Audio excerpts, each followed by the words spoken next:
Friends ఇక్కడ old tank అయితే ఉండేది 1000 లీటర్ది, అది తీసేసి 750 లీటర్స్ వాటర్ ట్యాంక్ అయితే ఫిట్ చేసామండి. ఇదేనండి ఇక్కడ ఉంది కదా బ్లూ ట్యాంక్, అదైతే ఉండేది, అది డ్యామేజ్ అయిపోయింది అనమాట. ట్యాంక్ కింద చెట్టు మొలిచి ట్యాంక్ డ్యామేజ్ అయిందండి. ట్యాంక్ అయితే హోల్ వేసుకున్నామండి, ఇన్లెట్ అవుట్లెట్ అలాగే ఓవర్ఫ్లోకి. ఇవి వచ్చేసి సిమెంట్ రేకులు అండి, చాలా ఓల్డ్ అనమాట, 13-14 ఇయర్స్ బ్యాక్ అనమాట. చాలా జాగ్రత్తగా అయితే వేయాల్సి వచ్చింది. రేకులు కూడా డ్యామేజ్ అయి ఉన్నాయి. సైడ్ అయితే వాల్ మీద నిలబడుకొని ఫిట్టింగ్ అయితే చేసామండి. చాలా భయంతో అయితే చేసామన్నమాట.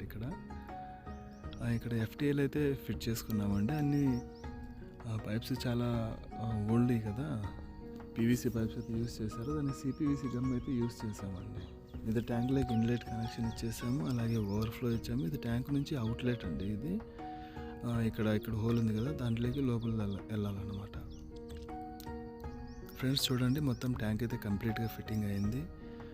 ఇక్కడ లోపల కూడా కనెక్షన్ ఇచ్చేసాము. ఇక్కడ చూడండి, ఇది వచ్చేసి ట్యాంక్లోకి ఇన్లెట్, ఇది ఇన్లెట్ అండి. తర్వాత అది హెయిర్ పైపు ఓవర్ఫ్లో, ఇది వచ్చేసి ట్యాంక్ నుంచి అవుట్లెట్ అండి.